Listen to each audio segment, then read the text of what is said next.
2004 চনৰ 15 আগষ্টত আজিৰ দিনটোতে ধেমাজি মহাবিদ্যালয় পেৰেড গ্ৰাউণ্ডত সংঘটিত হোৱা সেই অভিশপ্ত দিনটোৰ কথা আপোনালোকৰ নিশ্চয় মনত আছে।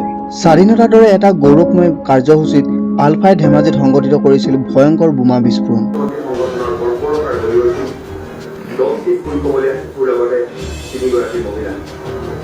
ধেমাজি মহাবিদ্যালয় খেলপথাৰত আয়োজিত স্বাধীনতা দিৱস উপভোগ কৰিবলৈ সমবেত ৰাইজৰ মাজত হঠাতে হোৱা বোমা বিস্ফোৰণত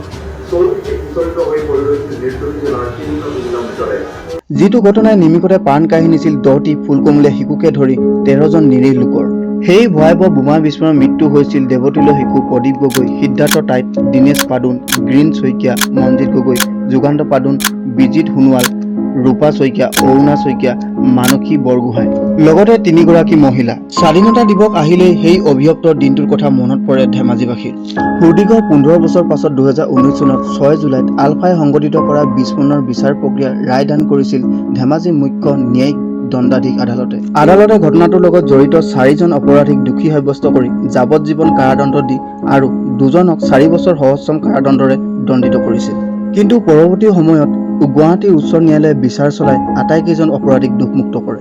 আচৰিত বিষয় এই যে সমগ্ৰ দেশ কঁপোৱা ঘটনাটোত মৃত্যু হোৱা নিৰীহ লোকৰ পৰিয়ালে আজিও ন্যায় নাপালে।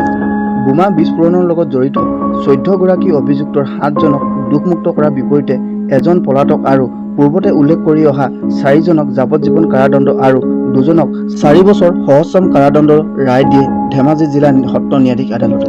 কিন্তু 2023 চনৰ 24 আগষ্টত গুৱাহাটী উচ্চ ন্যায়ালয়ে গোচৰীয়া পক্ষৰ শুনানি সম্পন্ন কৰি গোচৰটো ৰায়দান কৰি আটাইকেইজন অভিযুক্তক দোষমুক্ত কৰে।